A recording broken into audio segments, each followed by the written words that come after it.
Hola Madridistas. Welcome back to another episode of Let's Be Real podcast. This is our first special for preseason. Um, we'll be doing something sort of a precursor for the season. Last year we couldn't actually, it was pretty new to us, and especially after the Champions League win, it's vacay time. But this time around, we are much more willing to do the hustle, if you can put it that way. A lot more to look forward to, personally in the transfer window, if I must say, this year compared to last year. Obviously, Kamavinga, the previous window was nice, but last season the Chouameni deal was probably the only highlight. Um, but yeah, man, Jacob and Mo is with us, usual suspects. How are you boys doing, man? Jacob, you've been to Thailand for a couple of weeks. Obviously, if I had the means, I would have gone to fucking Mars, to forget this season. But bro, you you got your priorities right, yeah. Oh yeah, the break was good, but then after I came back, I felt empty. There wasn't a lot of Real Madrid news. I didn't see the transfer that I wanted to see. But yeah, Okay. still optimistic that things can happen. High expectations, obviously. Thailand can do that to a man, I believe. It has. You know why he was feeling empty. He was missing his Thailand activities. So. Yeah, for sure, for sure. The kayaking and all that The stuff. Yeah, parasailing, Yeah, yeah. if you keep it parasailing. PG. Yeah, that's why I said kayaking. You know what kayaking means actually, right? I mean, it's not what you think it means, but Jacob has his own lingo when he sets foot in Thailand. But Mo, bro, how has it been, man? Summer has come early, yeah, in Yeah, a man. sense. Yeah, it's like we've all been waiting, right? Mm, Disappointed last season. We did the preview, review last week, and now here we are doing the transfer window special. Let's see what we don't really know what to expect, so it's gonna be interesting times ahead. We made some signings, but the biggest one is yet to come. 100%, 100%. That's why this is a clean slate. Usually, I have a few notes to go off by, but I'm gonna go right off the bat today. Fortunately or unfortunately for people tuning in and who will be listening to it later, I unfortunately don't have proper structure for today's episode apart from going off by what has been happening, what we think might happen, and what has happened already. So pick up the chat first of all, man. Hassan and Ashik is already here.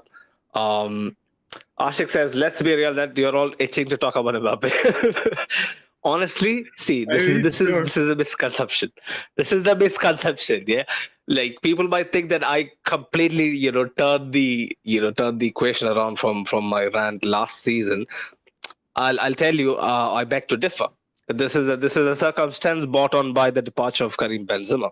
If Benzema was here, I wouldn't be so desperate. Obviously, I would want Mbappe, but it's not that kind of I itch, mean, we all Ashik. know you want to talk about Jude, nobody else. Yeah, 100%. Jude is the man I want to make this whole show about, but Yeah, definitely not unfortunately, Mbappe. Definitely not Mbappe. definitely not Mbappe. But unfortunately, Jude has already come home. Um, was brilliant to see the lad, in Birmingham, kind of, meeting fans and whatnot. Yeah, man, he seems super mature. Like when I when I initially saw him last year, I saw qualities in him that screamed leader, or some sort of a developing leader. With Jude, and the way he speaks has completely impressed me. So yeah, man, looking forward to seeing him. 100%. We'll get on Yeah, to Jude. yeah. I think with Mm, Jude, I think I'm probably the one who's watched him the least because I don't really watch a lot of Bundesliga, so probably you guys know about him more than I do. But I was thoroughly impressed by his press conference because how mature he was, how he handled the questions and everything, even the questions about Mbappe and Harry Kane, which I think were pretty disrespectful. I think the same thing happened with Brahim as well. One of the journalists in Spanish asked him about Mbappe, but I don't really agree with that because it's Jude's big day, it's Brahim's big day, so ask them about them. So you don't really need to bring up all these rumors and stuff. But regardless, I think Jude he really handled himself well, and I'm really excited to see how this guy does because he seems to have a real mature head on his shoulders. The last time I saw someone have that was with Varane, when he made his debut and everything. So I really hope like big things from this guy. 100%. The fact that you mentioned, people who have the privilege to have the press pass, they go on and ask absolute jack shit. Like I don't get why they get paid to do this. I mean, because it's not like they're gonna get a very good answer from these players, right? The max they can get is okay. But Mbappe it's the shamelessness to actually know that beforehand and still go on with the question, isn't it? It's brainless. That's my whole point. I've seen so many reputed journalists, Madrid and non-Madrid, like on their comments, you could see clear, like confused people asking them, bro, like you had a chance to ask him a question and you ask him this.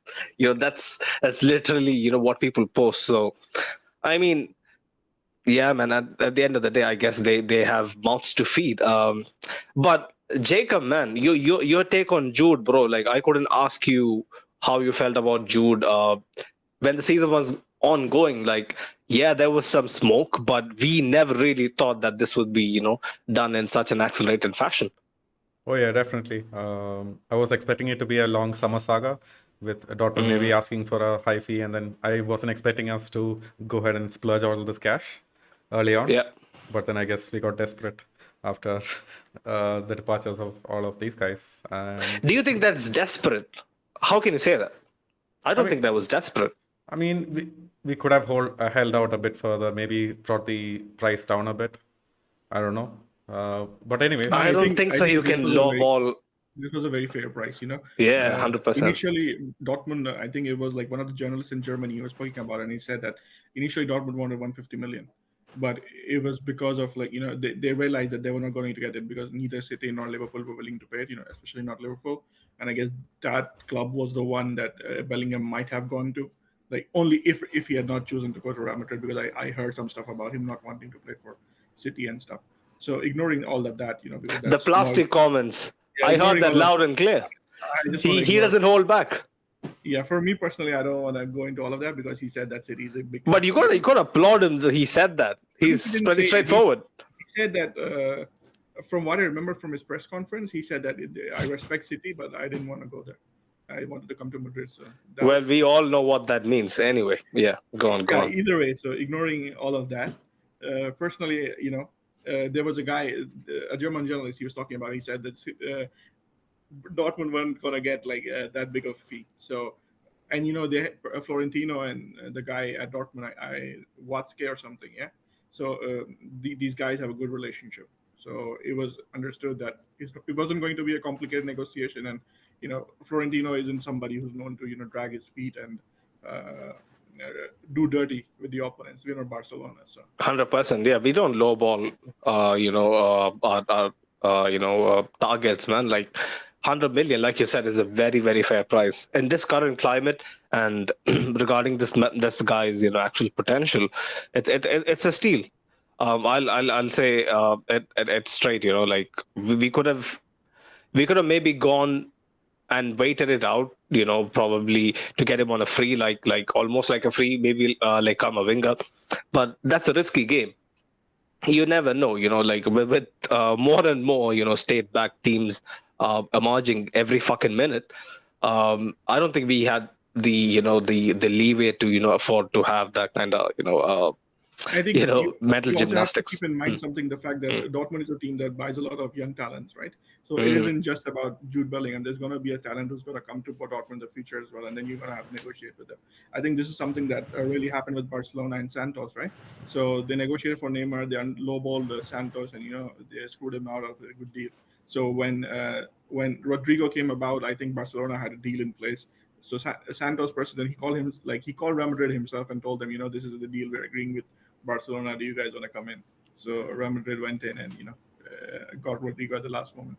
So this is something that happens in the football world, and you want to keep the relationships good, nice with everybody. So that's how it does. And for Real Madrid, we have this reputation of being a club of Senorio. It's like a club of gentlemen. So you have to take care of that as well.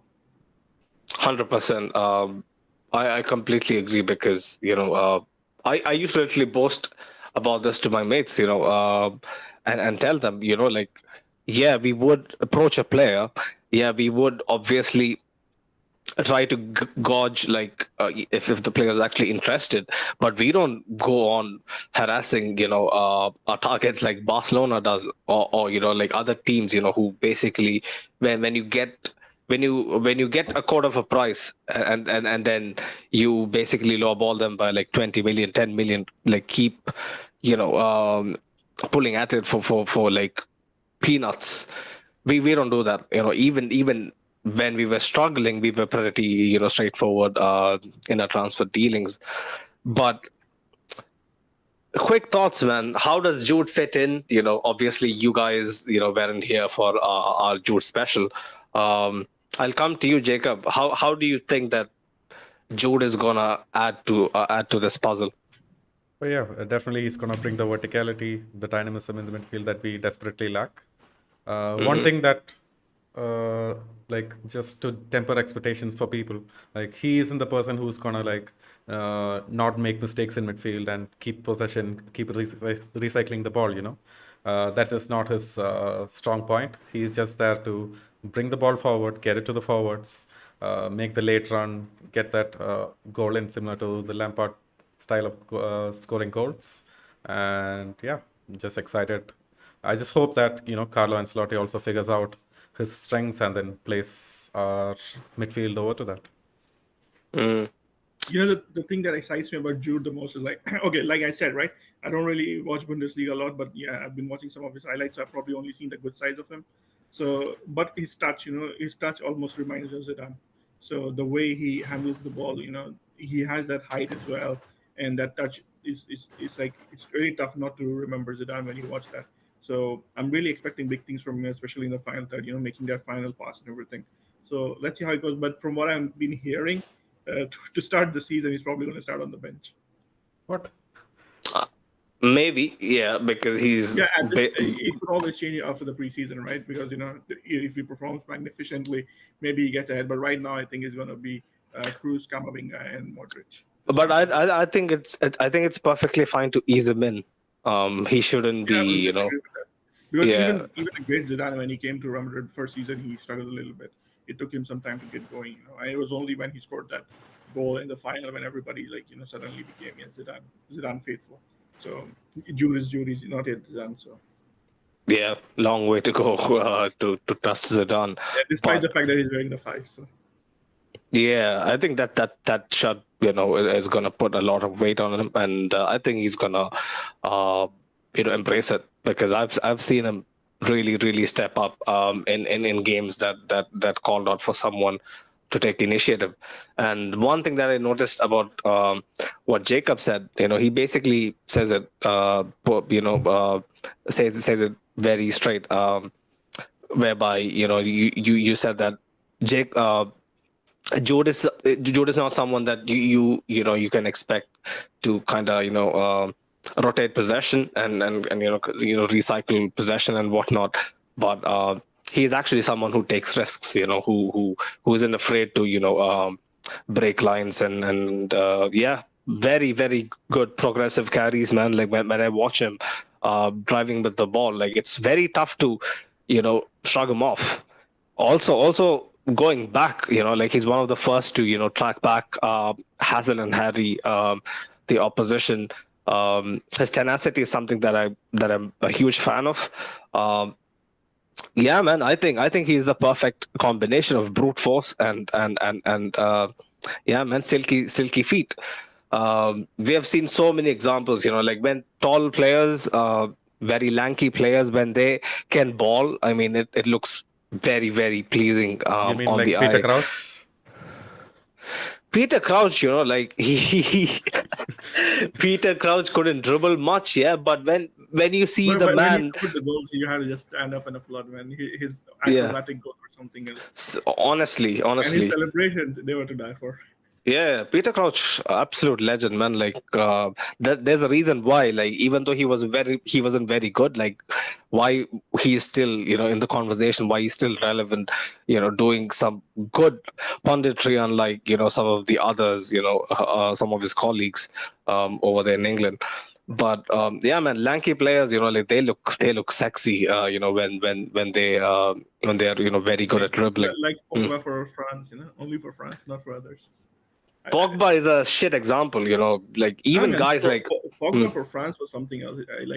I watched France when Benzema was back, right, and seeing that mm. connection between Pogba and Benzema was something else. Those balls that The he used reason why I said it's a shit example is because he hasn't done it for Nah, far man. long enough. See, I You said know, Pogba for France, right? I didn't say Pogba for his clubs. I said Pogba for Pogba for France. France Yeah, or 4 in a year. That's it. it's like Maybe. every time he's played for France, he's been something special.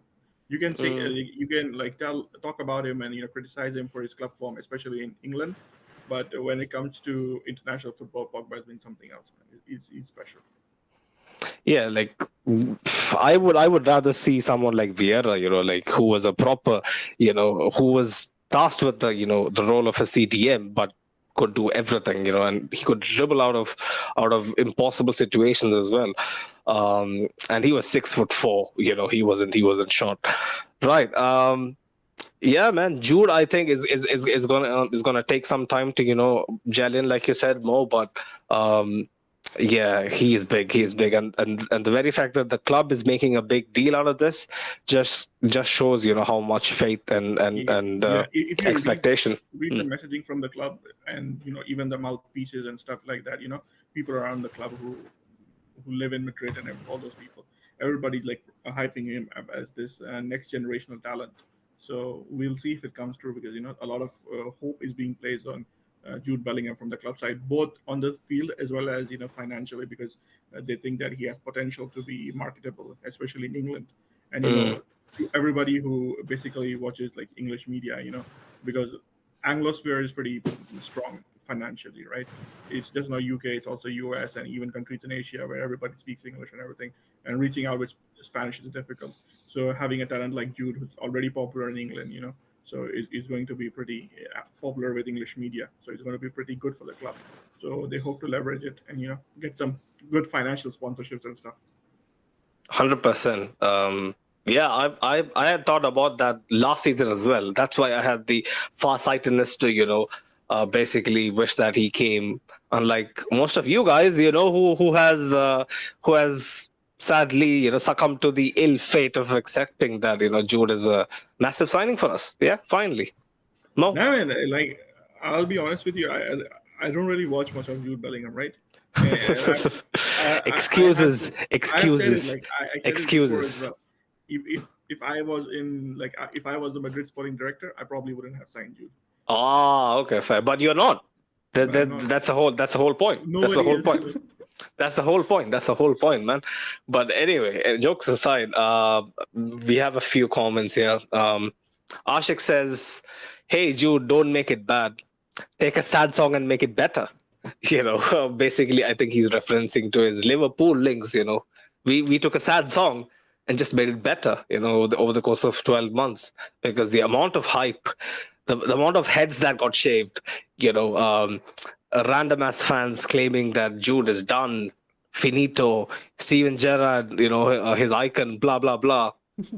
Finished, man. Finished, bro. When the real dons come in, bro. Unfortunately, even Anfield,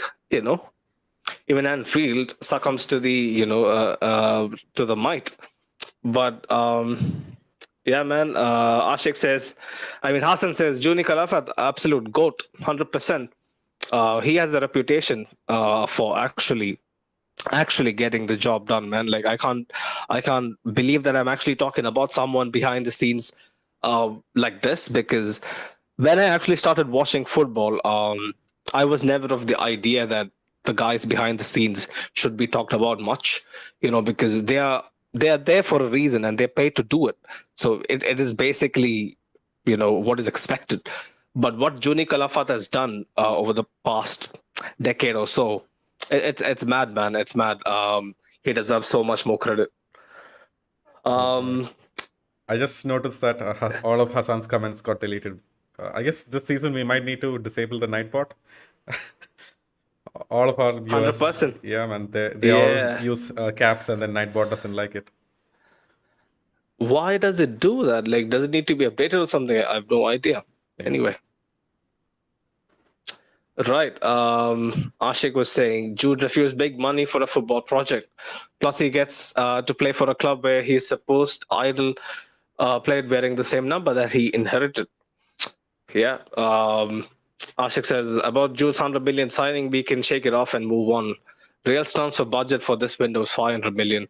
It's well below budget. Is it actually 500 million more? Is it No. 500 million? No. No, because that's an insane, absurd number. Yeah, Because I'm sure we'll touch upon that later. So, when we talk about he who must not be named. yeah, the Lord Voldemort. Yeah, Yeah. fair. Ashik says I think the priority should be a right back and perhaps another left back for uh, uh, back Fran. You fuck. I don't know why you test my by Reading comprehension. my linguistic skills, bro. Honestly, because I'm tripping here because it's perhaps another left back for back Fran. Yeah, that's a new tongue twister right there. Unless Mendy stays, which I doubt. Right, left back is a whole different conversation, man.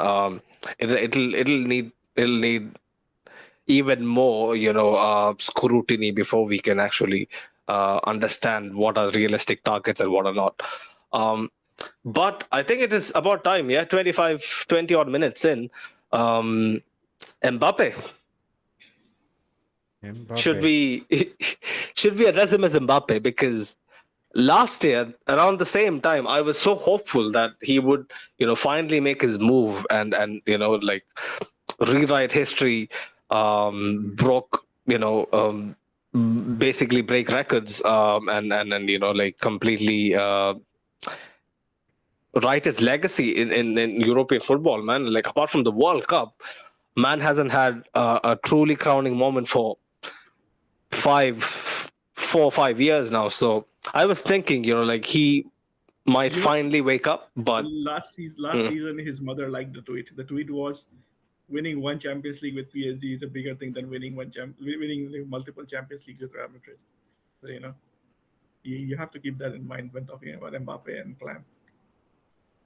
So they had a clear agenda from the start, you mean? I always was of the impression that the political pressure and whatever came with. I don't buy it. I don't buy it at all. Can you back that with evidence, like a tweet being liked by his mom? Is that enough, or do you have? Because I haven't. Why Mbappe's family, like, they had this plan from the start. I mean, you don't really have to look for tweets. You only have to look for how they conducted themselves in the whole, the whole negotiation thing. Okay, like, let's just take a history lesson. When Mbappe started, like, last season, when PSG rejected every bid for Mbappe from Real Madrid, they wouldn't even respond to our bids. We kept sending in bids. We went to 200 million and they didn't respond to any of them. So PSG's idea was always to keep Mbappe. Mbappe went in public. He gave an interview, said, "I want to go to Real Madrid," and everything. But when it actually came time to talk, what did he do?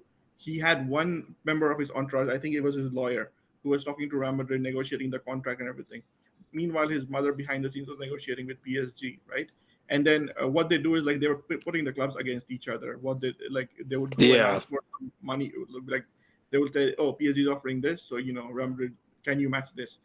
If Real Madrid would give that, then they would ask and go to PSG and ask for suitable compensations. And I think towards the end of the whole negotiation, when they got a lot of concessions on image rights and stuff like that, what his mother said was, like, "Yeah, we have two contracts agreed, one with PSG and one with Real Madrid. Now we'll decide that where we have to sign." And they decided to stay at PSG. You can come out and say, "Oh yeah, it was Macron who forced him to stay. It was the pressure from Qataris who was forced him to stay." But at the end of the day, the decision was Mbappe's, right? And he's facing the same pressure right now. And what did he say? He said that Macron doesn't decide my career. So it's possible for him to decide where he wants to go in spite of everybody talking about it. So for me personally, I don't buy any of it. And right now they're saying, "Oh yeah, he gave into pressure when he signed, and Florentino went and said, 'This is not my Mbappe,' and all that bullshit." But at the end of the day, I think Mbappe decided he wanted to stay at PSG. When he stayed at PSG, his mother liked these tweets about making history at PSG. Even he said the same stuff, that he wanted to write his own story at PSG and stuff like that. So what changed in one year? And then when we come to this, we find out that within 4 weeks of signing that contract, he told PSG he's not going to extend. So, like, What was all this about? I don't really understand it. For me, it's probably about money. It leads towards that because when you when you actually reminded me about how he basically made this a chess game, between us and PSG, pulling, pitting us against each other, like I remember like how that was basically a Giga Chad move on the spot, like how he's basically making two bitches fight it out. But Wow. man, it was mad. It was mad. I mean, he Jacob, made mm, PSG and Real Madrid both to his wishes, right? He yeah. brought them, they played them to the fiddle, and these are like two of the biggest clubs in Europe. So 100%, 100%. Well, Jacob, man, what's your take on all of this, bro? Mbappe is a signing that we need. We can't deny that, can we? So we desperately need him now more so than ever. But this time I think we've kind of learned our lessons, right? We know he's not Yeah. totally reliable. We know we can't trust his word unless he puts a signature on. So we are definitely skeptical. I'm not sure if we have a plan B or if anything's gonna work out, but we're definitely not gonna be like, hey, please, Mbappe, come over here. We have nobody else to turn to. Like that's not gonna fly. So, anyways, if he comes, he comes. Otherwise, the club moves on. I think that's pretty much everybody's take on it. There's a reason why we don't, say that name much on this very podcast, like because I, for one, moved on last season, but circumstance calls for someone of his stature to actually, take the mantle from a guy like Benzema, and without that focal point, I don't think we can go into the season with any expectation. I mean, I think if Benzema hadn't stayed, we wouldn't be having this conversation right now. mm, It's as simple as that. yeah, I told that at the very beginning. If Benzema was here, like I wouldn't be too fussed, honestly, about Mbappe.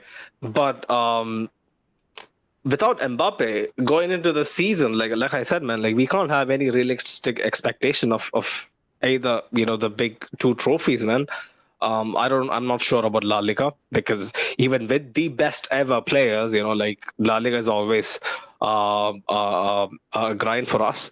Champions League, now with City finally, getting one under their wing, they might look to, add to it. And I think, What did you say? The buses mm, in Manchester, they come just one after the other.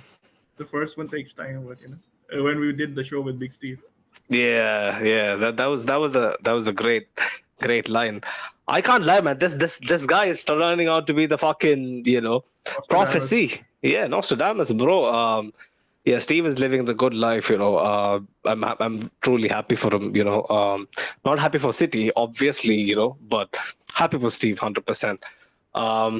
Yeah, Uh, man. uh, I mean, City, the way they played this season, they deserved everything. yeah, but They, I'm still salty as fuck. Deron Hunter in the comments says, "Do you guys believe Perez when he says there would be no more signings?" I See, didn't believe it. this is Mm, something that I have touched upon in the podcast before as well, right? Even before the whole this transfer shenanigans started, I told you guys the ultimate goal for Florentino is Mbappe, right? So Mbappe can just shake his hand and Mbappe like Florentino will go running. So that's the situation. For me, I wouldn't be surprised if Real Madrid don't sign anybody. And I said the same thing last week. I wouldn't rule out Real Madrid not signing anybody else after if Mbappe doesn't come because mm. the money is being kept aside for Mbappe. Everybody's saying, "Oh, we have a budget of 500." No, no, we have already used up our budget. There is no more budget. The money for Mbappe is extra. It's going to be kept on for next season if it's not used this season. It's simple as that. I could completely understand, like how the club thinks at this point because the transfer fee for Mbappe, if he comes this year, is rumored to be around 250 million, yeah, 200 plus add-ons or something, or 250 plus add-ons. I'm not The sure. 200 plus 50 millions add-ons for Ballon d'Or. So somebody was joking that Florentino is going to stop for Mbappe from winning the Ballon d'Or. But man, it's funny. Actually, I think this rumor was started. It came out yesterday from a source called PSG Community. Those guys have been really on the ball this summer. So let's see if it's true. But from what I've been hearing from Madrid sources, PSG haven't contacted Madrid about the availability of Mbappe, so there is no transfer fee agreed. And like people are not even sure yet that PSG actually want to sell Mbappe, despite reporting that Mbappe will be sold and everything. I wouldn't be surprised if it's just posturing from PSG in the public, to make their club look bigger than the player. And at the end of the day, they don't really sell him because Romain Molina, I think he said that PSG has put a new contract in front of Mbappe, a new extension. So anything can happen. A new extension, which means that he'll be there for More another, money. yeah, Yeah. 3-4 years also, I maybe, don't know. Maybe in the he stays, equation. his mother said winning one is bigger than everything else. So. Honestly, the more you look into it, the more you're at the surface, the better you would feel. The more you dig deeper, it becomes just nonsensical. Some of the stuff I read, I can't just really understand how Mbappe, the guy, like, who I started watching when he broke out with Monaco, especially in that season with Falcao in the Champions League. Like this kid who just looked so fucking innocent, who could do everything. This baby face. All of a sudden, he's master ninja, bro. Michelangelo, Donatello. I don't know who he is, but Donatello, yeah. But bro, the way he's moving, especially his PR, how they handle stuff, man, it's borderline crazy. And Even whenever people some have, of the borderline about him being giving into pressure from Qatar and staying at PSG because of that is actually coming from Madrid media, because I from what I've been reading, to lay the groundwork for this transfer this summer, they have been trying to paint, doing a PR job for Mbappe. If he decides to come, they don't want anybody to be hating on him. And I'll be honest, nobody's gonna hate him if he comes, because Mbappe is like probably the best player in the world right now. For me personally, he is. Although I think Haaland makes a good case for himself, that once you go to England and he scored that many goals, you can't really deny his quality. But like Mbappe has something different. He can play all over the pitch. He's good with the ball and everything. So probably he's the best player in the world. So if he decides to come, none of us will be crying. Everybody would be happy. Nobody is gonna be like, you didn't come. 100%. Everybody will take it. It'll be a complete U-turn, and We'll be singing his praises. yeah. But Jacob, Greatest player in football. greatest player in football, yeah, Greatest mind in football. greatest mind in football. Who? We'll be saying about Mbappe the way he pitted everybody. Ah, okay, fair. I mean, man has too much, too much knowledge of how how psychology works, and how you could basically manipulate yourself into a better paycheck. But Jacob, my question is, bro, like when you saw Joselu get assigned the number 14, was it a sigh of relief? Relieved? Why would I be relieved? I was fucking relieved. I'll tell you honestly, because if he got number 9, bro, it would be another one of those Mariano number 7s. Honest to God, like I was literally praying, like he shouldn't be. It's not so much that I hate Joselu or I don't like Joselu. It's basically for no reason you're giving such a heavy number to this guy who doesn't exactly have a good track record. I mean, he might be okay, but he isn't anything special. He can't lead a line. You can't expect him to come on in big games and make a difference. Yeah, man. Like you said, I think even number 14 is too less of a number. Maybe something beyond 20 would have been more appropriate. 100%, 100%. But then, yeah, it is very hard for someone like Joselu to come and make a huge impact with Real Madrid, right? Because with these smaller clubs, you're going to play pretty much every single game. And it's not a huge. It is pretty impressive that he got so many goals in the last season, but he's not going to get 30 or odd games where he starts in Real Madrid. So he's pretty much going to be in Mariano's situation where he's not going to get played, and then suddenly someone gets injured. He's going to get put in. He's going to have cold feet. He basically isn't going to be match sharp. So we can't expect him to put in the same numbers as he did last season. Or, I don't know, maybe the service towards him is better this season. Suddenly we employ Kroos and Inshallah again, and he gets the goals for us. But that remains to be seen. But I'm not totally optimistic about him so far. Joselu, Mo, your thoughts, man? Joselu, for me, this is a funny thing, because like we play FIFA sometimes, and for me personally, I did a career mode with Alaves when he was at Alaves, and he scored like 50 goals for me. So that was funny. And the fullback I had was Fran. So now Fran is at Real Madrid and Joselu's at Real Madrid. So I'm hoping they combine and score some goals, and they can bring to life what I did on FIFA. But like more seriously, I have the same reservations that Jacob said.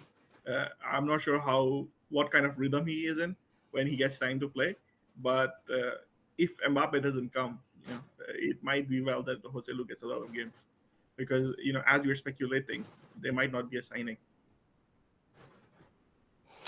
Ashik says, "Yeah, guys, we have a striker, Joselu. Let's put things into perspective. He finished fourth top scorer of La Liga last season playing for Espanyol. I think he was third. He was third, yeah. I think I'm not exactly sure, but he was third. He was a top scorer among Spanish strikers. He was third only behind Benzema and Lewandowski, if I'm not mistaken. A team that got relegated. Ashik says, I mean, bro, a low expectation, more game time. I don't know. It's a tough one to call, man. Joselu, when we play him, I'm shitting my pants. When we used to face him, I'm shitting my pants because he can finish either foot. He always scored against us. Either foot, super physical, is mobile enough to actually warrant himself some threat in behind. Yeah, man, he's a tough one to handle. He's actually the first penalty box striker that I've seen at Real Madrid since a long time. Probably the last one was Nistelrooy and Jan Huntelaar. Those were the two guys that I remember. Like there could be like Huntelaar. I wouldn't even say Huntelaar was. Huntelaar was more like a Benzema more than. Huntelaar was a box striker, man. He was a box striker, but he didn't play outside. I mean, no. Like, would you class himself on the same level of in the box strikers as Rude? Like, you can't. Like, he wasn't that clinical. What I'm saying is like these are the guys whose play style was like a penalty box striker, right? Kylian Huntelaar, he couldn't do anything outside the box, but once you get the ball to him in the box, he was a true poacher, right? That's what I'm referencing. Since then, I think this is the first sign that I've seen that Real Madrid have signed a player who is the definition of a box player. So for me, it's like this is style of striker that honestly like we don't see often at Real Madrid, and I don't really know what kind of fit he will have. So that's something that would be interesting to me. And with Fran, we're probably getting some good crossing from the left wing finally, because Mendy has struggles offensively. So we'll see how he does, and especially in late game situations, when you need to put on a body and get somebody who can score goals, I think Joselu might be useful there. Hassan says, I don't mind Joselu signing just 500k loan fee with a buy option. He even reduced his wages to join us as well. I don't know, if his brother-in-law, is helping him with a couple of grand, a couple $100,000 extra, every week. Maybe that's a hidden, semi-contract we have no idea about. But yeah, man, Joselu, expectations are low. The ceiling is clearly there. Like he can bag, if he can bag 15-20 goals, I would be over the moon. 15 goals, I'm calling him the best striker in the world, period. That's it. Case closed, But we can only hope that Carlo, unlike what he fucking did this season, big man, I would die on the hill, supporting you, bro. But Carlo needs to actually give guys like Joselu a chance once it's past the 65th minute mark, the dire the circumstance, the earlier he should be subbed in.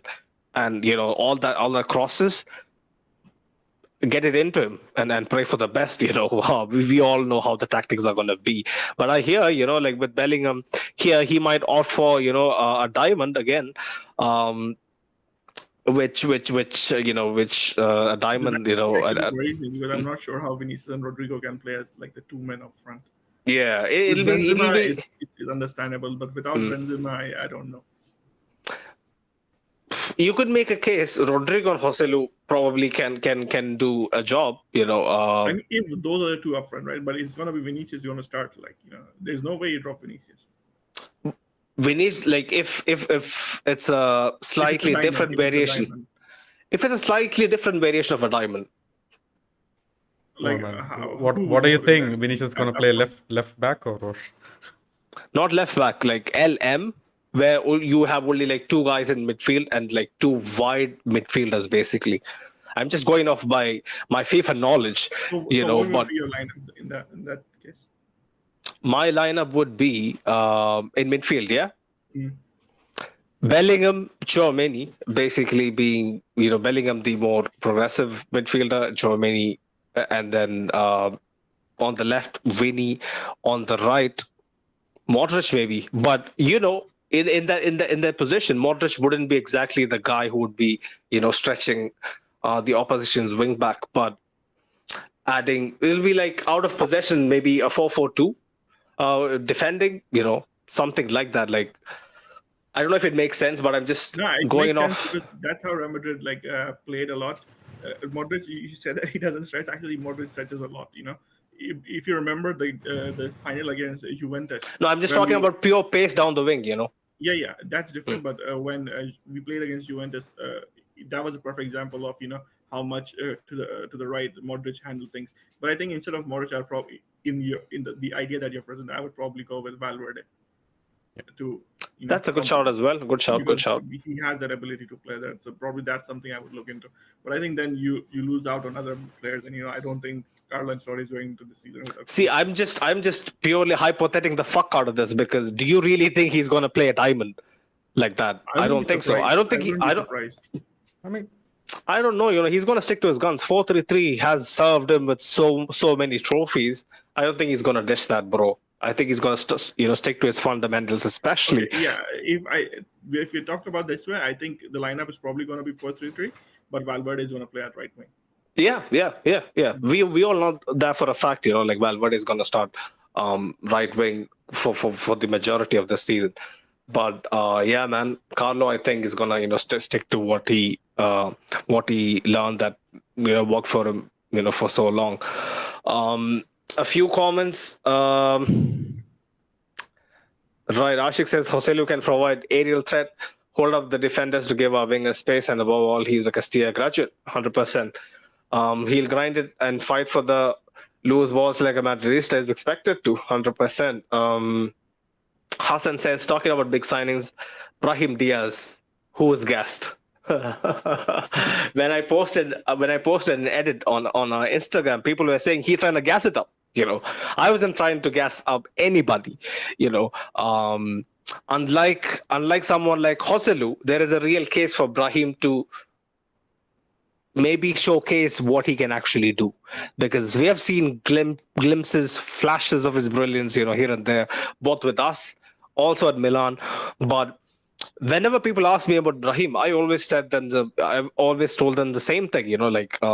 He is someone that needs the system to be catered to him. Like he's more of the old school number 10 kind of guy who is not as reliant on being central like maybe Ozil towards his latter days, but still he's more of a cam than someone who can do a job as an 8 or down the right. But at Milan, I was impressed with him, man. I'm not gonna lie, he has shown that he can take real initiative, because I didn't expect him to be that kind of guy. He always came off as the luxury player, but yeah, man, his work rate, his commitment, especially while defending, I think he has a very good outlook of the game, and from the bench, I think he can contribute. Anybody else, have thoughts on Brahim, man? Jacob, have you watched him at all? Yeah, man, I've watched him quite a bit. Just from the highlights. Like the problem with Brahim is early on he had a brilliant 6 months where he was scoring goals, assisting, he was just playing behind him, and then COVID hit, right? He got COVID, and then he has never been the same after that. So in these, especially in the bigger games that Milan has faced, he has gone completely missing playing through the center. This season, especially this season, and the system was kind of. I would just say that. Yeah. To counter that, I would just say that if it wasn't for Brahim, probably Milan don't beat Napoli. Yeah, in the Champions League, right? Yeah. Yeah, he does have the odd game here and there, but then, like you said, the whole system was catered around him as being a 10, and then I feel like he kind of and didn't take up the whole Pioli had responsibility. to bin it, basically bin it after so many games, like him ghosting so many games on the trot. Pioli had to actually ditch him and leave him out of the team. But like you summed it up perfectly. Like he has flashes of brilliance, but my question to you is, Jacob, like, do you think he can show it enough with us off the bench? Off the bench, yeah, man. Like I feel like he's motivated enough. He isn't a crazy guy.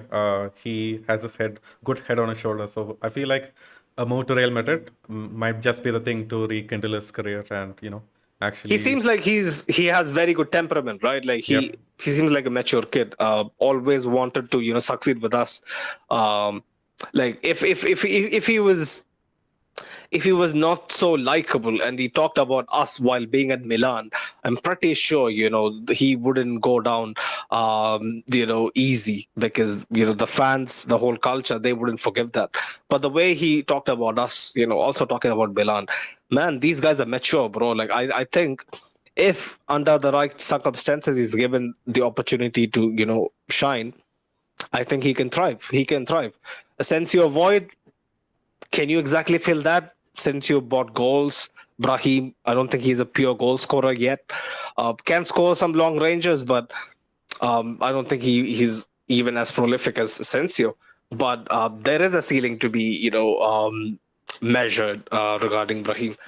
Right. Who else? Fran Garcia. Should we talk about him? I think we touched upon him during various points in the season that just finished. But Mo, bro, Fran Garcia, positive thoughts, yeah? Yeah, man, I'm really excited about him because like he's one of my favorite players. I remember it was like 4 or 5 years ago when he was still at Castilla. There was a spotlight about him because this is one of the guys that the club like really believed in. So I think they wanted to see how he does. But the thing for me was like even like like if you had asked me this question 2 or 3 years ago, who would be the Castilla graduate to make it at Real Madrid, I would probably have gone with Miguel. But Fran is here now, and I think he had a brilliant spell at Rayo because he was their player of the season 2 out of 3 years that he was there, even in the lower divisions and even in La Liga. And his goals against Barcelona and Atleti speak for the determination he has for him. That finish against Barcelona, bro, very, very good, very, very good for a left back.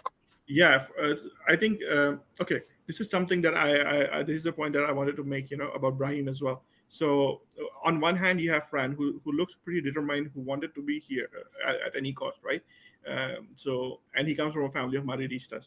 For me, I agree with you guys when you talk about Brahim and you say that he's inconsistent, right? He has flashes of brilliance, but is inconsistent. But for me, the feeling that I got from Brahim was he wanted to stay at Milan. He wasn't really sure that he wanted to come back to Madrid. That's the feeling I got because from his statements as well, he said that he wanted to stay at Milan before the season ended. So because I think that was just to not disrespect. No. Let me just finish, right? I think the issue here is the fact that when the club really wants you to come back, there's a different level of attention being given to players. When you are not getting that attention, you're not sure that you're going to come back. And then with Brahim, I think the issue was like when he first came here, he played a little bit, but the second season he was completely frozen out by Zidane, right? And then he went on loan to Milan, and then he stayed there for 3 years, and he has had that run of games. But he's coming back to Madrid right now, and the best he can hope for is to be like get the role that Asensio had. And I think at this point in his career, Brahim doesn't want that. For me, the worry is like next season, next window. If the season doesn't go well, I think we'll be talking about Brahim being an unhappy player at Real Madrid. That's my biggest worry with him. And then you contrast this with Fran, right? Fran is somebody who really wanted to come to Madrid. The verticality that he brings, his dribbling, I think, is brilliant. He has a good cross in him, and I think he has a fighting spirit. So I think, for me personally, I expect him to give Mendy a run for his money for the starting spot. But at the end of the day, when it comes all down, I think Mendy is still going to be the starter if he's fit. I think Mendy has every case to truly reignite his form this year. He'll be motivated. I believe he'll be, and yeah, man, Fran is a supreme weapon to push Mendy all the way, and yeah, that's something that we have been crying out for ages. Competition for spots a club as big as us should have ample competition in every fucking position to to really have a very consistent season, because we can't rely on the single 11 to carry us through like Yeah, five, and six I just wanted competitions. to add a caveat, if Mendy stays, because there's a good chance, because There's a good the chance club he wants, leaves, but I would really want him to stay. the club wants Not him gonna to lie. go. I think Ancelotti is the one that rates him, and I wouldn't be surprised if Kamavinga is the one playing left back. So I would pray those days never come again, honestly, Wait, unless there is is a that why serious injury Ceballos crisis. got his resigned? renewal. Yeah, just so that Kamavinga can play That's LB. that's a fucking one-line horror story. Can you say that again, Jacob? No, I don't think Because anybody wants to honestly- hear Ceballos it. got a renewal because the club doesn't the club thinks the club doesn't want at its core the club doesn't want Modric to stay after this season. That's what I think. They would have been pretty happy if he had left this season, but I don't think club wants Modric to stay after next season. And with Ceballos, there's like a two-faceted thing, right? If he stays and he's unhappy at the end of the season, you can sell him next season and get some money for it. But if he stays, then you basically have Camavinga, Valverde, Tchouaméni, and Bellingham. If both Cruz and Modric stays, so he's sort of a buffer, that protects the total drain and quality. That's why I guess the club extended him, and Ceballos agreed to stay. So we'll see how it goes. Easy bet. Ceballos is an easy bet. Easy decision. Doesn't have much. Much leeway to go wrong with Ceballos. I'm not a huge fan. Again, I was singing his praises, early this year, but how the season panned out for him, for the club, I can't make sense of it. But I hope he can prove me wrong, prove all of us wrong. But yeah, a few comments before we kind of move into someone exciting, right? Ashik says, guys, don't forget Taylor Swift already has a number 9. Hence, Joselu got 14. Ashik had actually mentioned it in her DMs, a couple of days ago. My man is mad. Rajat is here. Nice to see. Yes, 50. What do you mean 50? Is Ashik a Swifty? Taylor Swifty. Yeah. Swifty is a... Oh, Swifty. Oh, Yeah. okay. It's like the Taylor Swift army or something, right? Okay, fair. Bro, don't say that again. I shuddered, yeah? Rajat, brothers, yeah, nice to see you, bro. He says, don't Real need another striker also to compete. Yeah, that's the whole point of this transfer special, bro. Like, I hope we get someone, to make Joselu compete, for that spot. The dire straits growing up, watching You mean someone Joselu. like Camavinga? I don't know. Number 9, I he mean, can do a job. But yeah, man, of course. And then if Lunin also leaves, he's the backup for Courtois as well. Goalkeeper. Camavinga, bro. Man, Like, Ancelotti is begging for a goalkeeping backup, to Courtois, because he doesn't like Lunin at all. This guy is literally going to war with the club, and the club is not signing anybody. Lunin's situation is also pretty dire. Hope he leaves for his own good, because he needs to play. He needs to play. Lunin wants to stay. I don't really think he wants to leave. Obviously, you can't get this kind of money and be not a huge deal, but even then, I think the issue, he's probably comfortable here, especially with everything that's going on in Ukraine and stuff like that. He's probably doesn't want to change right now. From what I know, his father is somebody who's pushing for him to move, but he doesn't want to move. Yeah, if he goes out somewhere and makes a name for himself, like you never know. Is he Ukraine's starting goalkeeper?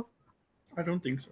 I'm not exactly sure, but I don't think so. I think there's the guy who plays for Shakhtar, right? Trubin, probably him. Oh. But I have to confess, I'm not sure. I'm not 100%. Right. Ashik says someone needs to feed Rodrigo 2-3 cows worth of beef and a lot of pasta. Boy needs to put on muscles to play striker. I hope Rodrigo doesn't get that burden, man. People rave about him being, the best assist, blah blah blah. I'm not a huge fan, honestly. Like, unless he's playing behind someone of Benzema. If he's playing behind Mbappe, okay, fair. I'll watch that all day. But him being alone, him having to link up with Joselu, bro. No, I don't know. Right. Ashik says Real Actually, can I would also. think that his fit with Joselu would be better than his fit with Mbappe. Because Why is I Joselu is don't. somebody he can play off, right? Like Ashik was talking about Joselu, right? He said his hold-up play is going to be good, and I think his Mbappe hold-up play can is also Mbappe. do the Mbappe is like job. Mbappe is not a striker, right? He's not a traditional striker. I am not He's not a exactly sure traditional. about his It's not a. hold-up play. You know, Cristiano wasn't a traditional striker, I mean, bro. But Cristiano wasn't doing the job of traditional striker at Real Madrid. It was Benzema. I know it was Benzema. But don't you think that he can also hold up the ball and lay off Cristiano? passes? No, Mbappe with No, I don't Rodrigo. think so. That's my whole point. I don't Man, I think he think can do so that. because I see yeah, very clear like qualities where majority, he can use yeah, his strength. majority of the games he's started at CF, even though like No, a he lot of has people started out say. here, but every time he's complained about it, he said that I don't want to play striker. He's not really comfortable doing With that. us, he knows if he has to Yeah, make a he has to. decision.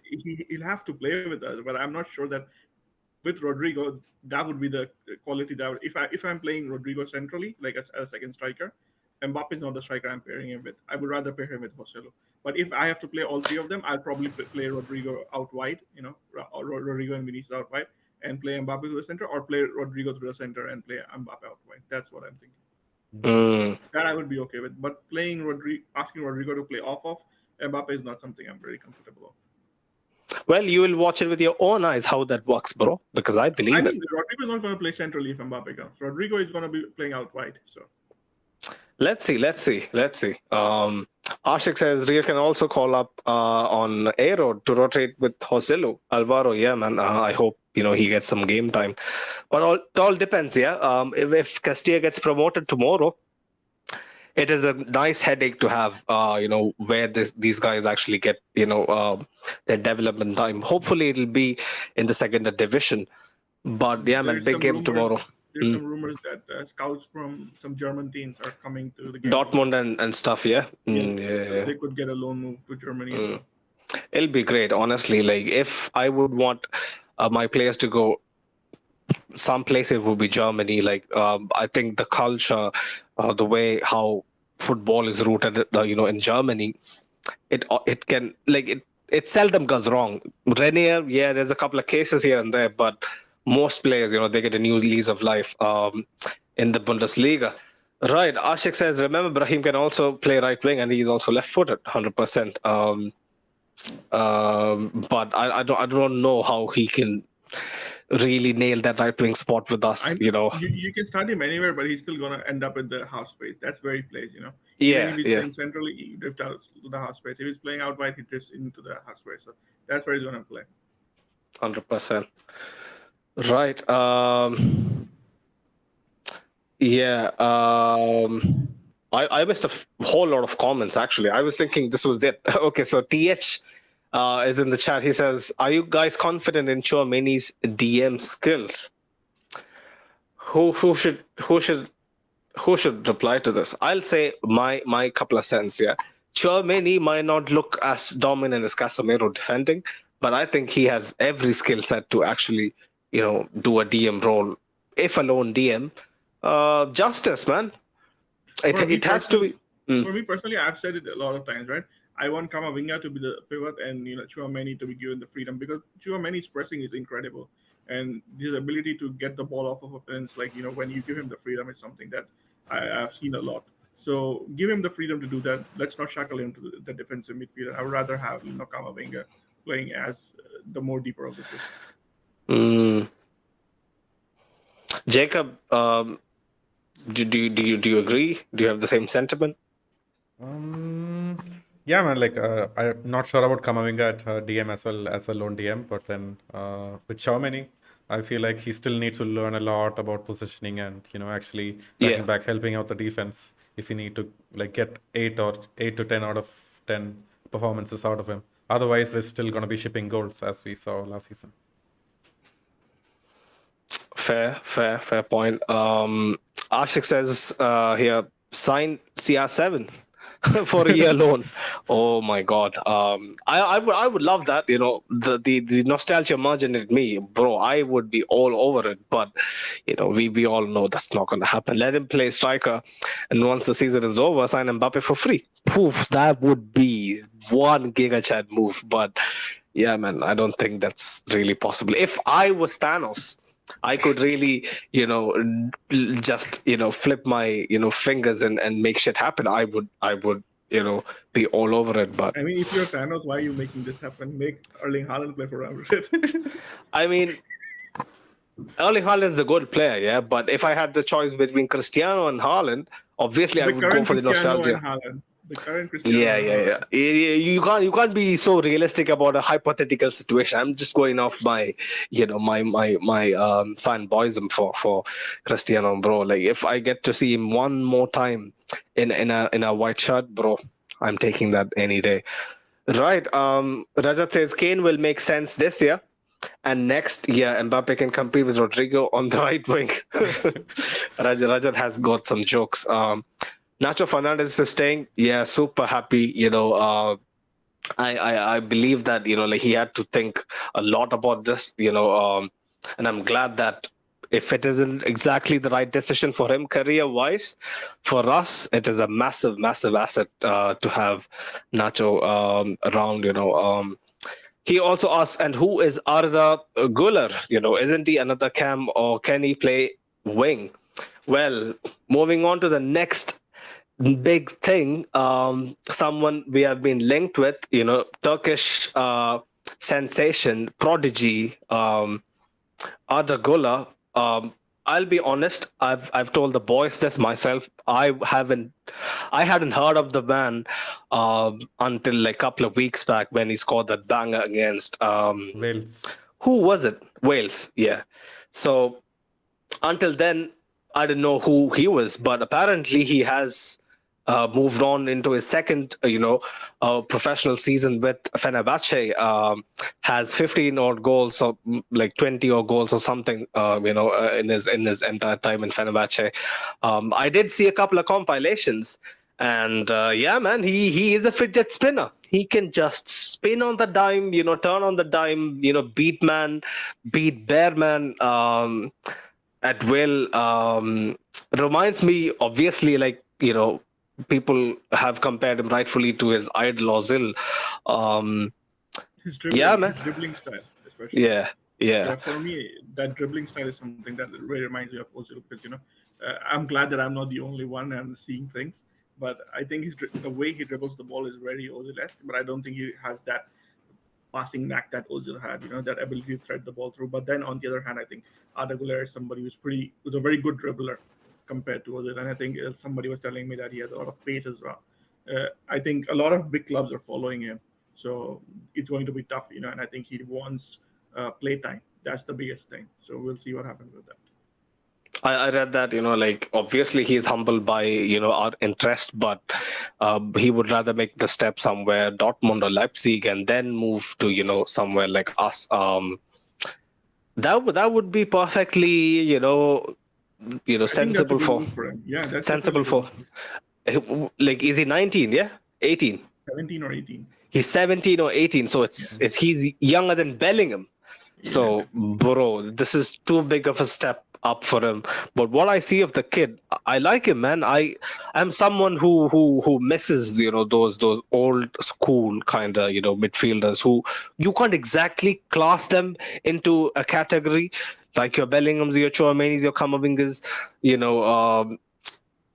who is much more of a creative facet, yeah, man, he looks pretty promising. Jacob, Arda Güler, man, have you seen enough of him?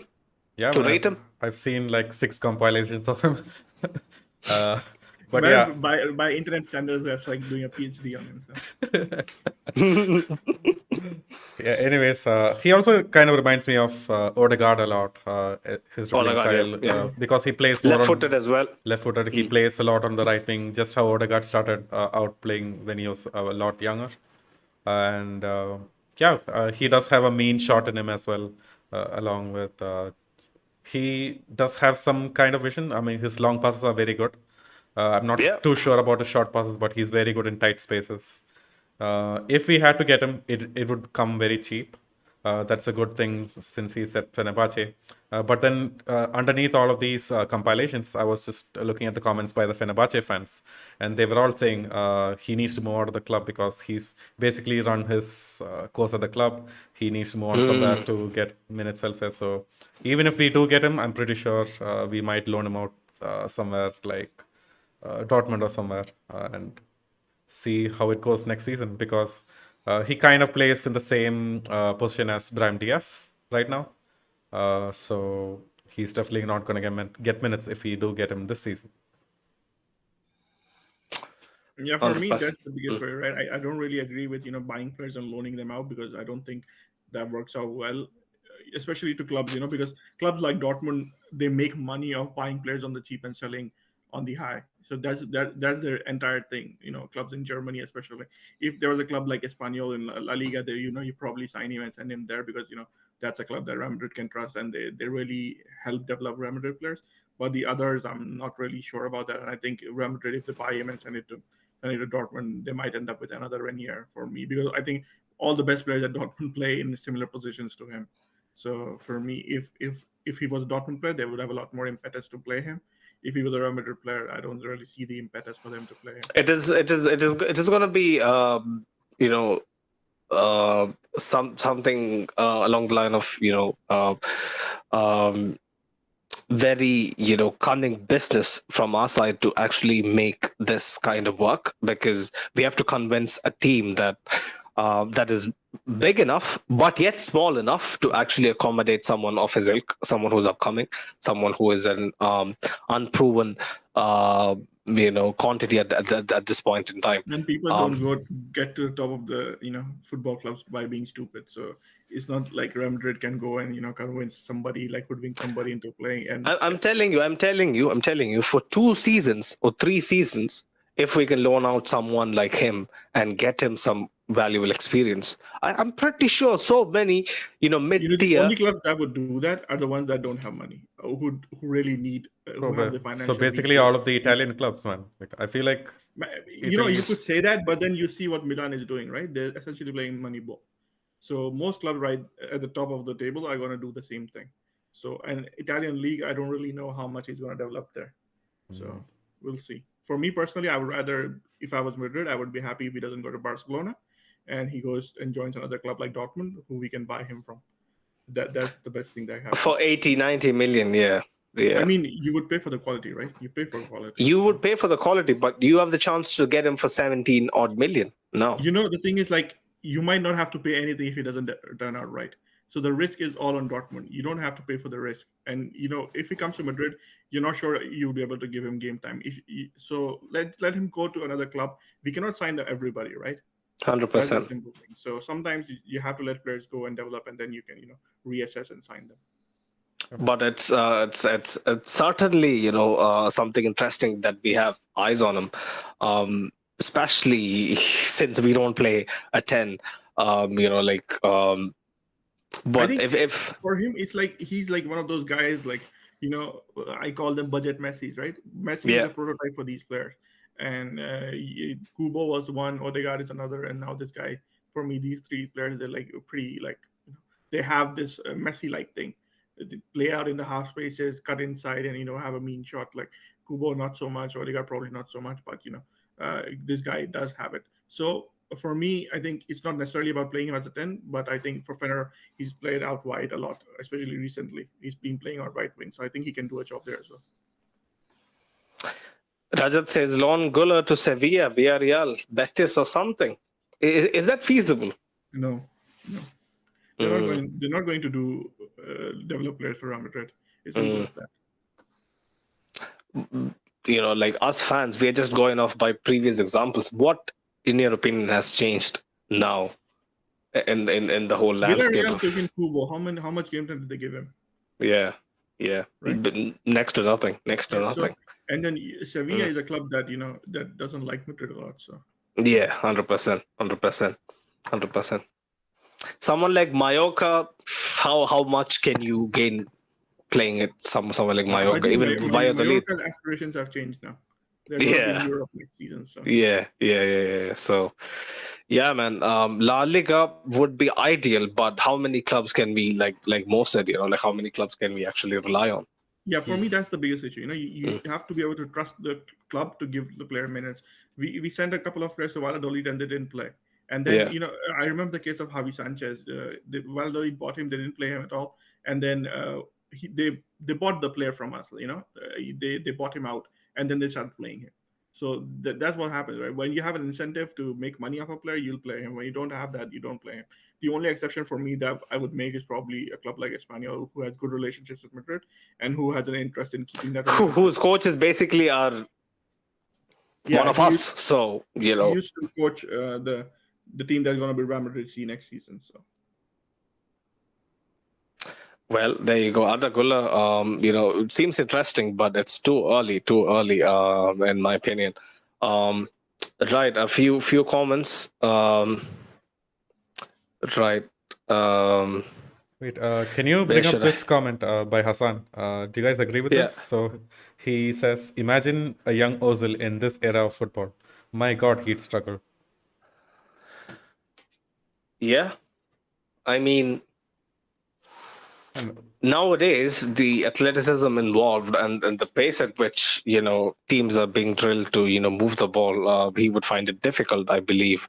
But if you play a 10 and if you kind of play a system that nullifies his weaknesses, which is obviously defending, tracking back and all that work rate, I think you can still get glimpses of, the old Ozil, but to think that he would have that season. The quality always shines through, irrespective of eras. For me, I believe that. So I think Ozil's passing is always going to stand out. Maybe he'll have to work on his defensive aspect of his game, because maybe if he comes through in this era, his movement is still going to stand out. Yeah, if he comes through in this era, probably that is something that is drilled down to him in the lower levels of football. So probably he might be different, but the exact player, I think his quality on passing and stuff, that would still stand out for me. 100%. A few comments. Where was I? I saw something interesting earlier. Right.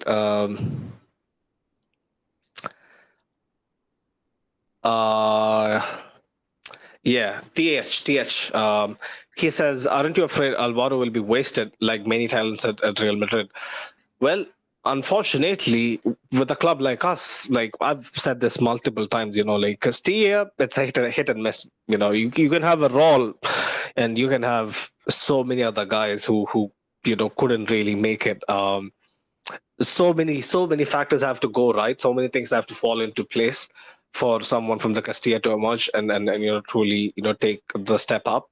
At this moment in time, there's so many names that we mentioned, and people frown at it. Like I mentioned, Arribas, nobody was too keen on him.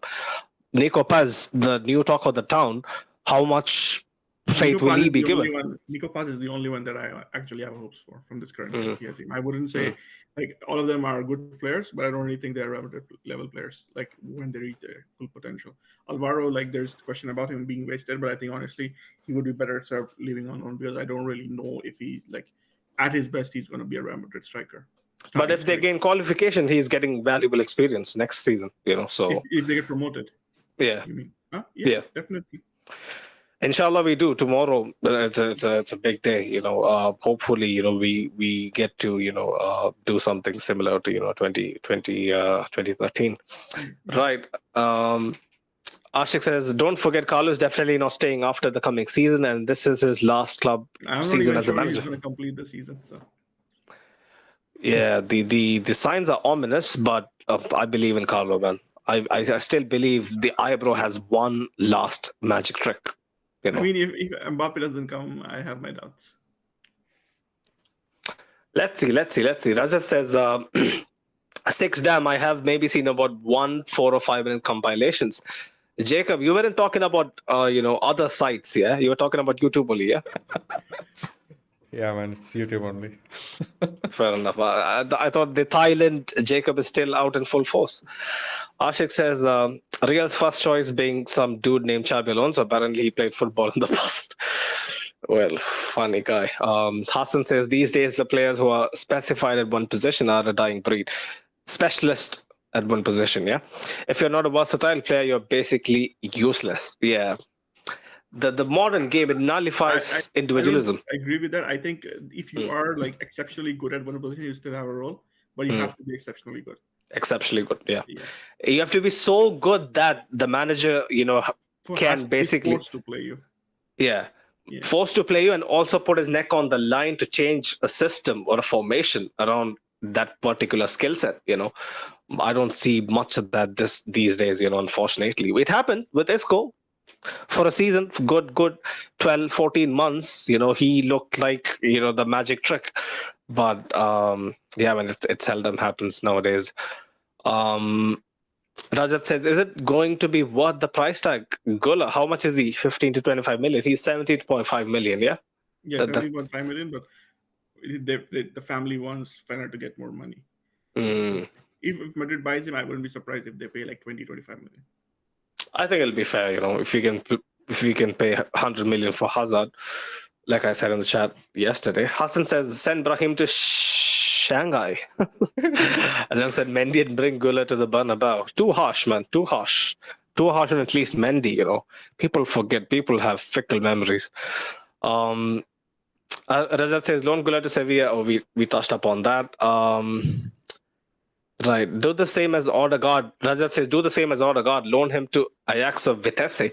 The Dutch league is not bad, not going to lie. It is a good place where the clubs actually take a chance, a gamble on younger players.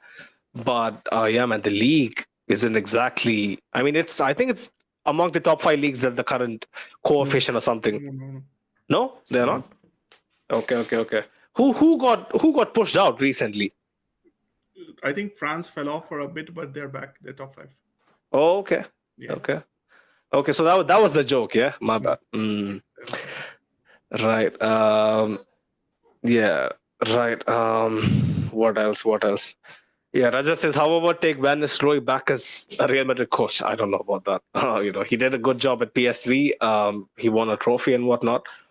But yeah, man, too early, too big of a job. Very charismatic guy. I wouldn't be surprised if they bring him as an interim or something if Ancelotti gets sacked. Yeah, sometime, you really can't predict the future. But this man apparently has, figured it out.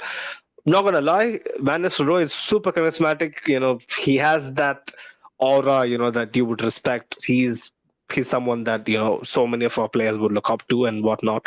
But yeah, it'll be basically him having a vacation in Madrid for like 2 months. So that'll be the case. But yeah, guys, anybody else that we haven't touched upon that I might have missed? Anything that we want to touch upon more recently that we didn't? No, I mean, we've touched upon everything. Either from the club, it's basically Mbappe or nothing. So, we can only talk about Mbappe or we talk about nothing. That's the simple thing. As much as we want to talk about Kane, we can't do that because, we know at our core that Kane is not coming to Madrid. It's going to be Mbappe most likely. And I hope Harry Kane, no chance, yeah? At this point, no chance. At this point, no chance. But if Mbappe signs an extension, then I don't know. Jacob. Wait, do we know if Mbappe has to sign an extension before the transfer window finishes, or? There was a deadline, right? His option is valid till July 31st. So he can pick it up until then. But he's already, written a letter, notarized it, and did all those bureaucracy things, and sent it to PSG that he's not taking out extension. But PSG have put in a new deal in front of him. That's what I've heard. I don't know. Really? That's what Romain Molina said today. Let's see. The one guy we didn't touch upon, I quickly remembered. Hakimi, quickly. Is there a possibility? I got to know right before we came on live that, his agent started yapping again. Can we take it with a pinch of salt? Should we add water to it? Should we add some pepper to it? I would love for him to come, right? But I don't realistically see it happening because getting Mbappe out of PSG is hard enough. Getting Mbappe and Hakimi, yeah, it could be impossible. Maybe over 2 separate seasons next year. Maybe next year. Well, I could also see Hakimi leave for a different club.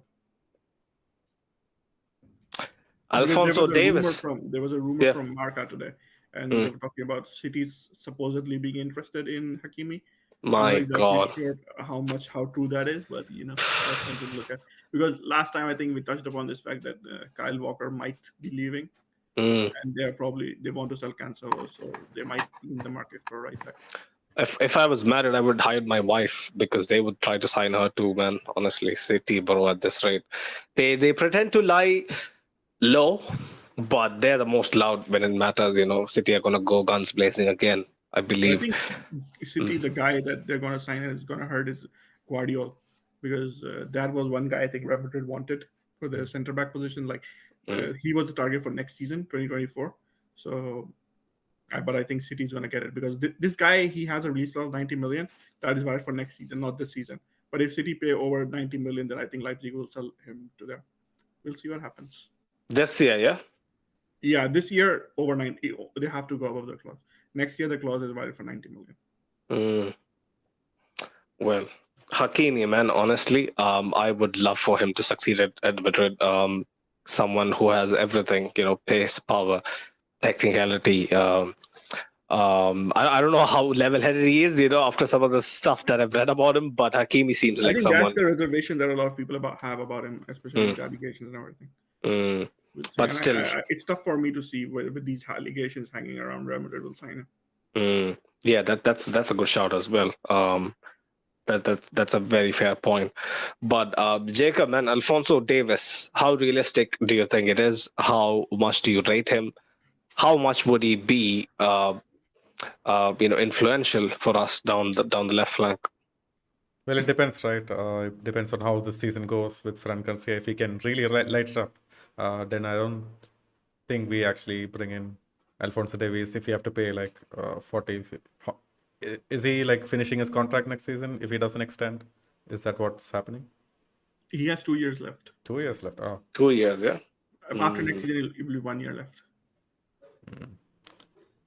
I don't know. I feel like if this season goes really wrong in the left back position, if Kamavinga has to play there again, then of course we're gonna try to bring him in. Otherwise, no, man. I don't feel like if Fran Garcia and Mendy, especially if he gets back his form, we don't need to sign him.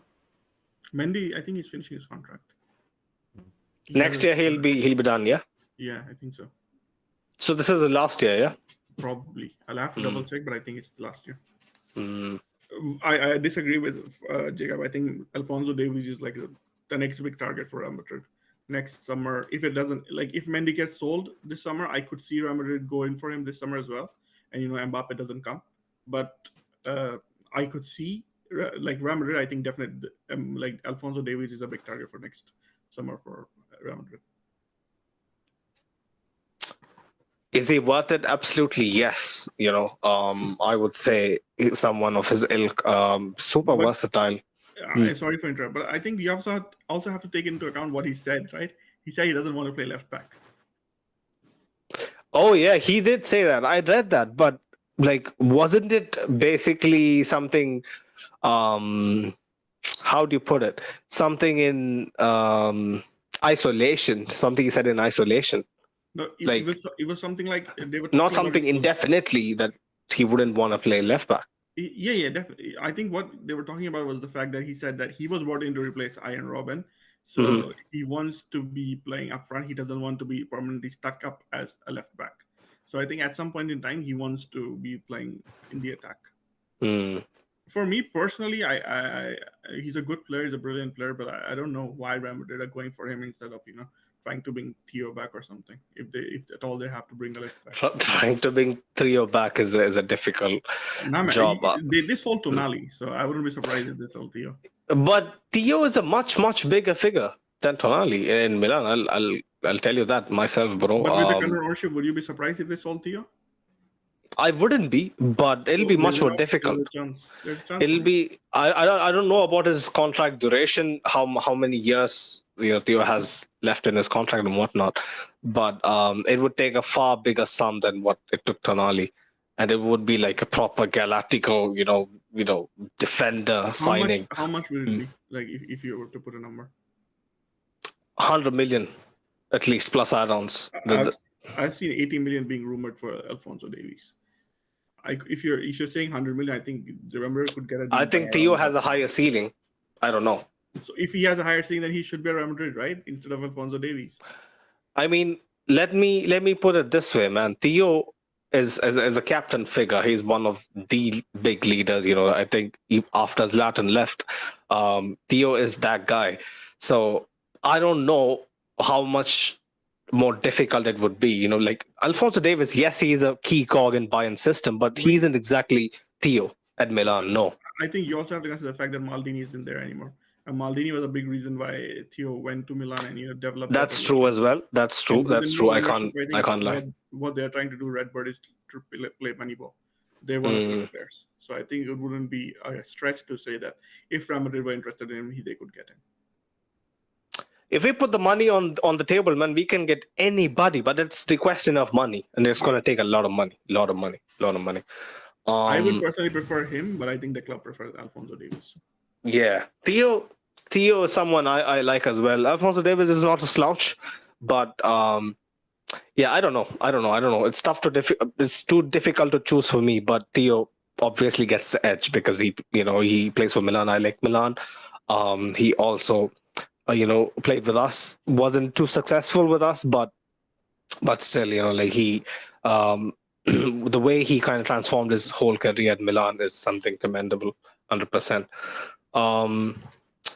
Right. So Ashik is saying, touch upon the Taylor Swift concert. What is the Taylor Swift concert, man? Apart from a gig, like a real Swiftie right now. Yeah, our club is going to make some. Does he want free tickets or something? Is he I don't know. I don't know. You should probably contact someone like JFD, man. I don't know. The thing is, bro, we're getting some money, but apart from that, I don't get what the hype is. Bro, the hype honestly, is that it's just the first of many shows that's going to happen at the Bernabeu, right? Taylor Swift is going to be the one who inaugurates. Yeah. Man, something more. Right? Real Madrid posted the tweet about Taylor Swift concert, right? That got like 3 million views. Taylor Swift posted the thing about the concert that got 80 million views on Twitter. That is the difference. 80 million, yeah? Yeah, 80 million. Are there that many people walking this fucking earth? My people God. Were crying about the fact that she isn't coming to their country. Oh, okay. There were a lot many Canadians. They're like, does Canada not exist for Taylor Swift? I still have my best friend, okay? He used to be a huge Taylor Swift fan. I don't know if I've mentioned that on the podcast, but he wouldn't be listening, but I'm going to, spill some beans, yeah? So he used to be a huge Justin Bieber, Taylor Swift fan. And he used to get racially abused. I mean, yeah, racially, because he considers himself as one of those armies. He's super obsessed. Like he wasn't your average Taylor Swift enthusiast. He was over the top. So we would fucking skin him, day in, day out. So one day. Him, me, and one of my other friends, we three are best friends. So we were chilling at my friend Ashik's home. His name is also Ashik. So Ashik's dad comes by and takes his book. He scribbles shit on the back. We used to do that, in school, remember? Scribbles shit that we like. I used to write, random cricketers' names and whatnot, graffiti, shit. Yeah, I love Sachin Tendulkar, blah, blah, blah. So, he wrote Taylor Barber or something. He had some stylistic calligraphy going on at the back. His dad comes up, opens the book, reads that. He says, "Who is this Taylor Barber?" Like, who the fuck is this Taylor Barber? The moment we heard that, we were on the floor. We were on the floor. We couldn't fucking contain it. So yeah, man, that's something from from school, bro. But yeah, I get why people get mad over her. She is someone who bitches about their exes the moment they walk out. Write a fucking whole album regarding them and sell that shit, bro. I need to question her ethics, but hey, if she makes some good money, 100%. Yeah, she is. If she makes some good money, good dough for us, I'm not gonna complain. That's the point, right? That's the point for us. Like for us who are non-Swift fans, yeah, she comes here, makes us some money, and we're happy. Non-Swift fans. That has a ring to it. Not Has a ring to it. Softies. Has a ring to it. Rajat says this is the comment of the day. Wow, what is the club going to? Are we Tottenham? Who is famous for having the. I mean, the shirt is already Tottenham, so. Oh my God! See, there's a reason why I'm not wearing that home kit. The more I look at it, the more I feel like, why did they do that with the the black linings on the sides and whatnot? But yeah, man. The deeper you look, we have that Tottenham vibe about the whole stadium thing, underground go-kart track, blah blah blah. What? That's an I hope we underground go-kart track? I don't know. The Spurs have some F1 or some shit rally track. I don't know what the fuck that is, but they have a track. He's talking like he's confusing the things. Tottenham have that retractable pitch, and Real Madrid also putting that in. Oh, So I yeah. guess that's what you're confusing. No. They have a track, bro. They have a but Real literal. Madrid have that track. We don't have it, yeah. No, but I'm just saying, man. Yeah. Just saying, bro. Yeah. Like we are going to that kind of mode now. Concerts and basketball, okay? Nothing else. Okay, fair. See, I don't want fucking, what else is there? What is that sword fight thing, man? That people do? What the fuck is that? Fencing. Yeah, I don't want shit like fencing, at the Bernabeu and. But they're building a shopping mall at the Bernabeu. Okay. Yeah. Are we going to be hosting marriages too? That's Barcelona? Thank God, man. Thank God. Yeah. Barcelona fans, man. Gundogan and shit. Yeah. They're rolling already. Yep. Do you? Barcelona made some really nice signings, Yeah. Martinez and Gundogan. I think that the only question right now is can they register them? Because that's the only thing I want. Yeah, I can't believe this, man. This is fucking football manager shit. Because you truly can't write this stuff, man. Because if someone was in a coma for 5 years and they wake up and we tell them we don't know if Barcelona can't register their signings, he would be like, is Barcelona in Segunda Division? That'll be the question. Because he'll think that. Are we sure it's the Spanish Barcelona or the South American Barcelona? Yeah, 100%. That's also a plausibility. So this is fucking mad, man. But Jacob, bro, like Gundogan, Inigo Martinez, are you intimidated? Well, I'll tell you this. I don't think La Liga is plausible right now, but let's see. Fair. That kid Jackson, man, he had 2 good months. Boom, he's gone. Who did he sign for? Chelsea, yeah? Fucking hell. I remember watching him play and wondering if he's a footballer. And now he's on Chelsea. It's surprising. Unbelievable. Chelsea has that underhand handshake with Saudi Arabia as well, shipping out Deadwood, left, right, and center. I think they have discovered, gold mine, and we got some money apparently. Is this Romain Molina guy smoking bush or what? Yeah, that's true. How much money? Actually, don't ask me that because I can't really. Is it under 20 million? The rumors I have heard, when the deal was done, it's more than that. Oh, okay.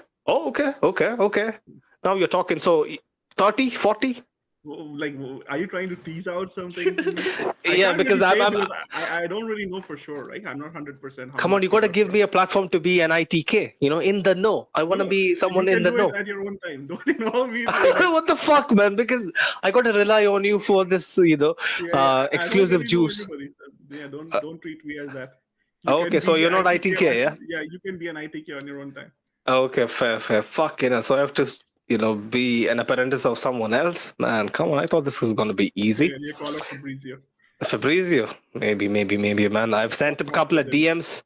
Man hasn't had the time to, You can open make it. podcast with him and say, here we go soon. And ciao, Fabri. Ciao, Fabri.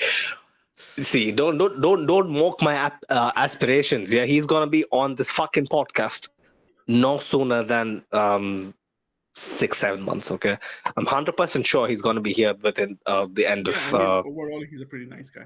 Next season. Yeah.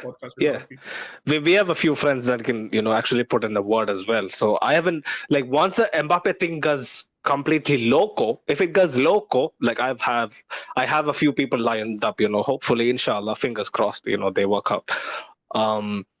Right. See, this is the guy with the sources, and he's talking about us being ITKs and stuff. I don't have sources. I just message people asking them if they would be already have interested. people lined up, and now he's telling me, I have lined up, obviously, because I'm joking. Right. I'm also joking as well, like I don't get the whole point. But we need to have some proper representation on our podcast. That's how we run. I guess we have touched pretty much everything, man. Big up every single one of you, Hassan, Rajat, TH, Ashik. You guys, like have always, supported the thing. I mean, Lol isn't here today, right? Yeah, Lol isn't here. Lol, aka Raul, is missing, unfortunately. Probably he knows. The moment he saw Mbappe's picture in the thumb, he's like, nah, fuck this shit. I'm not gonna make this one. I'm gonna skip it. But yeah, people, massive love again for making the Jude special one of our most successful episodes on audio platforms. I think it's our second most played episode this year. I didn't expect it that to be the case, but yeah, the first time how things happened with Ben and we had to kind of cancel the episode and then redo it. It was super nice. Ben is such a nice guy.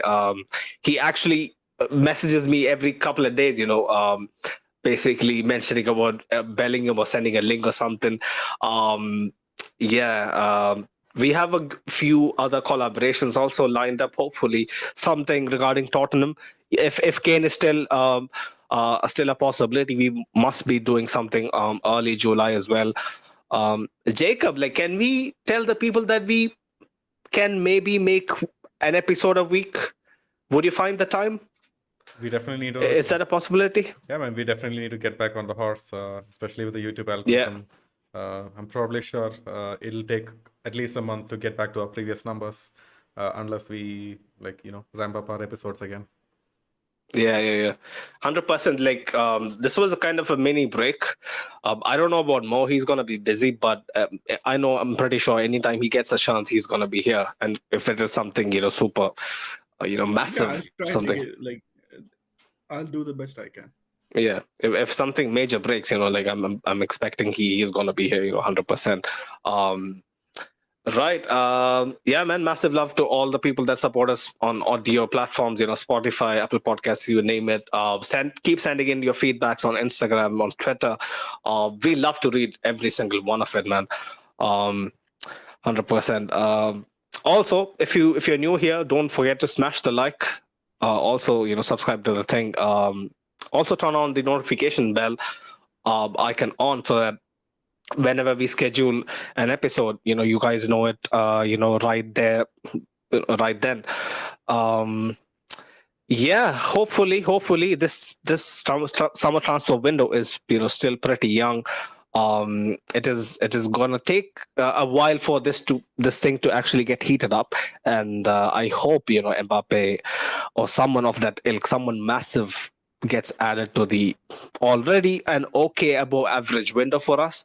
We still have a few areas of concern that we need to address. One glaring one, a fucking void at striker that we need to address. I'm pretty sure Perez is basically downplaying all the PSG shit with with saying that there's going to be no signings, but I'm pretty sure he knows. Yeah, I'm just gonna say this: if the Mbappe thing happens, it will happen like in a. Yeah. Because that's how this thing will go. Fabrizio was gonna say, "Here we go," and the Comunicado will come in like 2 or 3 minutes after that. Because the club is not leaking shit about this. So. Hopefully, I hope you're true, man. Hassan is asking, where is Farouk at? Farouk is basically concerned about his future. He doesn't know if he's gonna. I'm just joking. Go on. Just adding to your point, nothing else. Farouk is going to be in the military service. Hopefully, he's going to be back soon. Jacob, are you being hopeful or are you being, bitchful? I don't know. Like you shouldn't be contemplating about the chances he's not going to be back, man. Come on. Bro, Jacob, I didn't say that. I'm that's just saying that he's gonna be dishonorably discharged and he's gonna be back in a that's month. a low blow, man. That's what Triple H does with a fucking sledgehammer. You know, when you turn your back to him, you know, that's dirty, Low blow bro. with sledgehammer? Are you sure? I don't know. I'm not sure if it was with the sledgehammer or with his elbows, but man, Triple H vibes, bro. Not gonna lie. That would end generations, man. 100%. That's why they were called the Generation X. Rajat says, well, the Mbappe transfer saga will drag on for this whole time. Hopefully, he ends up joining. No, I think it won't. It won't. A lot of rumors are that if it happens, it will happen before the preseason starts. But you told me a date. Yeah, I told you a date. I told you I'm not sure about that date. But me personally, the thing is, like, if let the people know. Let the man them know. What is the date? It's not for me to say. Everybody knows. Everybody's on Twitter, so everybody already knows the date. I'm sure. But for the sake of this conversation, what is the date? Come on, spit it out, bro. Let's not put ourselves into the same company, right? Because it's a hypothetical. We are not claiming that is going to be the date. Yeah, it's just a hypo. Fine. This date is not from me. I'm just stating stuff that I've read on Twitter, right? Yeah, that's it. That's it. Yeah. The rumor is that it's probably going to be done around July 16th. And I told when he first said this, I was like, I told him, bro, that's like fucking 3 weeks away. 3 weeks away. If that actually happens, I might run naked, man. Already happening, so. Yeah. Yeah. Yeah, but then, you know, first of all, you tell me, yeah, I don't believe it, and now you're forcing me to put it out publicly. You know, I see the motive, you know, to ridicule me, right? see, it's not an agenda, okay? I'm just being a man for the community. You know, just letting the man them know, and man of the people. I'm not Gris Khan, but I'm just telling you, like, for the conversation, we need to, you know, discuss what shit we read on Twitter. There is a reason why I don't scroll through it much, because I know half of it's bullshit. You know, it's just fucking filler. You know, like randoms tweeting non-stop for God knows how long. That's why I keep away. But when you hear interesting stuff like this, I would like to, you know, pay just one eye to it. Doesn't mean that I just, you know, swallow it whole, you know, without diluting it. But I think it's important that we put out the caption. You know, this information isn't something that we are breaking or pretending to be in the knows or something. You know, we are not in the knows. This is 100% that we see through different sources, and we're just bringing it together. 100%. Ashik says, I really hope Sunain is not a Leafs fan. I'm not into that shit, bro. I don't know why people go mad over, you know, Maple Leafs and whatnot. I've heard that they're a horrible team. That's the only thing I know. Yeah, Danielson says, big up Farouk and the rest of the crew in the building. 100% big up yourselves as well, Daniel. Rajat says, what English club does Sunaid like? I like Arsenal, man. I know it's not a very it's not a proud moment for me admitting that, but I have a soft spot for Arsenal. It's because of one man, you know, Titi Henry. But unfortunately, the way they're moving, the guy I hate the most, the guy I didn't want us to get, you know, Havertz finally seems like, you know, he's gonna be donning number 29 for Super Mikateta. You know, it's gonna be. The cherry on top will be if Lukaku goes to Milan. Yeah, if Lukaku goes to Milan as well, I need to probably, you know, cancel myself and you know, end this whole thing, you know, the suffering. Because honestly, man, if Mark Henry joins Milan, I've got to stop watching them as well. Imagine that. It'll be peak. But yeah, man, hopefully we get the job done. We have priorities that are much bigger than these also ran clubs, you know, at this current landscape. We have some standards to aspire to. The season gone by was shocking, absolutely shocking. The amount of pain that I had to go through, embarrassment that I had to go through for the last 3 months, man, I'm not going to forget it. Apart from the Copa del Rey, the win against Barcelona, the season is a complete write-off. Carlo needs to be backed, whether it's his last season, last job, last month. This man needs to be backed. If he says there are glaring issues for someone who is that laid back, if Carlo is complaining, it means he's just saying what we think, you know, what we see from the outside as well. So I respect him for that, but he needs major backing to have a chance this season. I repeat, major backing. Right. I guess that's pretty much it. Any final thoughts, boys? Yeah, Farouk did not like the last part of your thing, so you know What about last part, bro? Ancelotti staying on. So the rest Oh of the yeah, stuff, yeah, yeah. Yeah, he's doing his voodoo over there to get him to Brazil. I'll be happy if he joins Brazil as well because I like the team. I would love for him to coach Vini, Millie, Rodrigo, and the likes. It would be great. But I still believe he shouldn't go out on a low. For him to actually win another Champions League and walk out, bro, that'll be the most cinematic thing that I've seen in my fucking life. Tell you. It'll be greater than the best Indiana Jones movie ever made, greater than all of the great storylines that we have seen. One more Champions League, you never know. You never better know. than a Swift concert. Better than? Taylor Swift Taylor concert. Swift concert. I think so. I 100% believe so. 100%, bro. 100%. Carlo has one more trick up his sleeve. Hopefully it works out. But on that note, people, until next time, hopefully next week. Hala Madrid. Hello, Madrid.